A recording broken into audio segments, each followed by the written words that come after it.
Hello guys, welcome back to my YouTube channel. मैं doctor कंटाक आज आपके लिए एक नया वीडियो लेके आया हूँ। This time we are breaking myths of जच्चा बच्चा पार्ट 1। हाँ मैम, तो वो बताइए आप कौन सा ऑपरेशन से बाहर आ रहे हैं? अभी हमने एक डिलीवरी ऑपरेशन द्वारा की है जिसे हम सिजेरियन सेक्शन कहते हैं। हमने ये सिजेरियन किया है क्योंकि बच्चे के गले में 3 नाल का अंटा था, ठीक है, जिसमें नॉर्मल डिलीवरी करते वक्त बच्चे की गर्दन में जैसे फांसी का फंदा टाइट होता है वैसे टाइट हो जाता है और बच्चे की धड़कन कम हो सकती है, बच्चे की जान को खतरा हो सकता है। इसलिए इसको हमने नॉर्मल डिलीवरी ना करते हुए सिजेरियन द्वारा निकाला है। तो मैडम पहले आपने इसके लिए क्या प्रिपरेशन की? पहले आपने नॉर्मल का ट्रायल दिया या फिर आपने डायरेक्टली डिसीजन लिया? और कितना कठिन होता है, मेरे व्यूअर्स को बताएं आप और अन्य पब्लिक को बताएं, कितना कठिन होता है ये बताना कि कब कौन सी नॉर्मल डिलीवरी को सिजेरियन में कन्वर्ट करना पड़ सकता है या कि सीधे सिजेरियन में ही ऑपरेशन किया जाए, डिलीवरी का ट्राई भी ना किया जाए?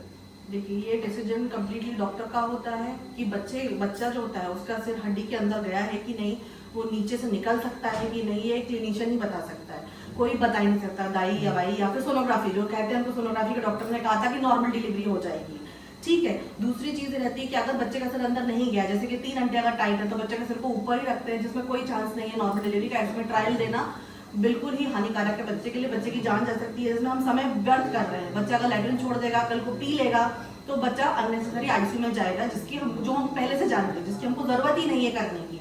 तो नॉर्मल डिलीवरी हो सकती है क्या या नहीं हो सकती है, ये आप जो डिलीवरी वाले डॉक्टर है वही बता सकते हैं और कोई नहीं बता सकता। ठीक है मैम, और ऐसे समय पे किस समय तक हमें इंतजार करना चाहिए, ये भी मेरे दर्शकों को जानना होगा कि कब हमें समझना चाहिए कि हाँ हमें दर्द आ रहे हैं। कई बार ऐसा होता है कि आप लोग को बुलाया जाता है, दर्द आ रहे होते हैं, लेकिन जब आप लोग आते हो तो देखते हो तो मरीज को का टाइम ही पूरा नहीं हुआ है और दर्द आ ही नहीं रहा है, वो एक बैक पेन या फिर एक नॉर्मल पेन के जैसा रहता है। तो ये थोड़ा सा मेरे दर्शकों को बताएं मैम कि कैसे वो ये जान पाए कि कौन सा रियल लेबर पेन है और कब वो पेन एक नॉर्मल बैक है, क्या ऐसा?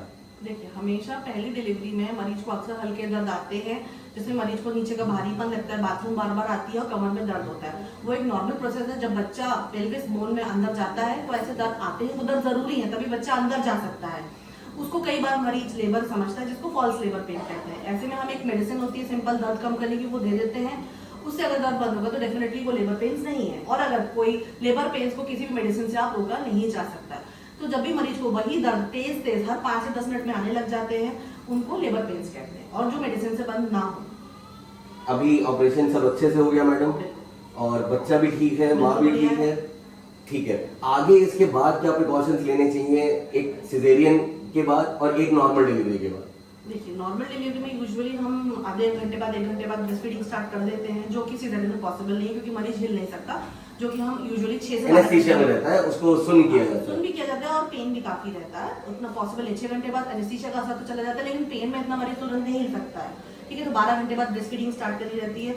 जैसे कि नॉर्मल डिलीवरी का मरीज तुरंत मोबिलाइज हो जाता है, वॉशरूम जा सकता है, नॉर्मल डिलीवरी का मरीज जा सकता है, लेकिन सिजेरियन का मरीज नहीं जा सकता। वो अगले दिन उठता है जब हम उसकी नली निकालते हैं, टाँकों में जोर और दर्द होता रहता है, दर्द हो सकता है ना।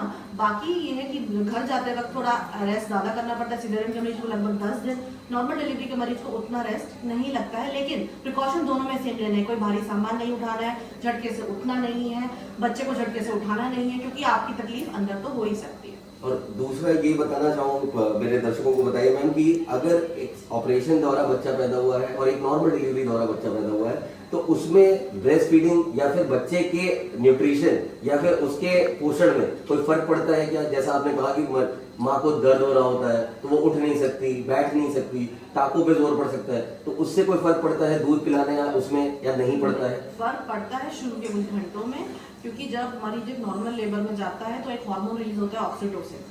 वो जब रिलीज होता है 8 से 10 घंटे, वो ब्रेस्ट के ऊपर भी एक्ट करता है, जिसकी वजह से मिल्क प्रोडक्शन स्टार्ट हो जाता है। सिर्फ इजैकुलेट होना पड़ता है, जो डिलीवरी के बाद तुरंत स्टार्ट हो जाता है। लेकिन सिजेरियन में उतना टाइम नहीं मिलता है ब्रेस्ट को, क्योंकि ऑक्सीटोसिन रिलीज ही नहीं होता, क्योंकि दर्द आते ही नहीं है, तो ब्रेस्ट उतनी प्रिपेयर नहीं होती। तो कभी कभी जो दूध है वो भी 6 से 12 घंटे में आना स्टार्ट होता है। तब तक अपन बच्चे को फॉर्मूला फीड दे सकते हैं, लेकिन एक समय के बाद जब फीडिंग स्टार्ट हो जाती है तो उसमें कोई फर्क नहीं है। नॉर्मल डिलीवरी और सिजेरियन दोनों में अच्छे से दूध आता है। और जिन लोगों को एक निर्धारित समय सारणी जो आप बता रही हैं उसके बाद भी अगर दूध नहीं आते, तो क्या तरीके हैं, दवाइयां हैं या और कोई तरीके हैं जिससे हम उनको हेल्प कर पाते हो माओ को कि दूध अच्छे से आने लग जाए और बच्चे कुपोषण में ना जाए?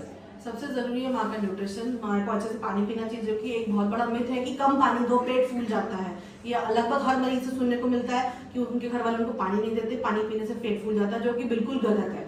जब दूध बन रहा है, दूध में 99% पानी होता है, जब पानी आप देंगे नहीं तो दूध बनेगा कहाँ से? तो सबसे ज्यादा हाइड्रेशन, आप वो कोई प्रॉब्लम नहीं, आप गुनगुना पानी दीजिए, आप नॉर्मल पानी दीजिए, या आप जीरा अजवाइन जो पानी देते हैं उसमें कोई दिक्कत नहीं, लेकिन हाइड्रेशन होना चाहिए मरीज का। सबसे ज्यादा मरीज का न्यूट्रिशन। आप लोग बोलते हैं कम खाना दो, कम खाना है पेट फूल जाएगा, पेट बढ़ जाएगा। न्यूट्रिशन जब तक नहीं रहेगा तो दूध का प्रोडक्शन कहाँ से होगा? तो वो सबसे ज्यादा जरूरी है मरीज के लिए, मिल्क प्रोडक्शन के लिए। और ऐसा और कोई प्रिकॉशन कि यहाँ से पेशेंट डिस्चार्ज होने के बाद कितने दिन बाद अपना रूटीन काम कर सकता है, माँ कितने दिन बाद अपना नॉर्मल काम कर सकती है? नहीं तो लोग चाहते हैं कि नहीं मैं तो अभी ऑपरेशन करा के आई हूँ, मुझे तो बहुत समय लगेगा ठीक होने में।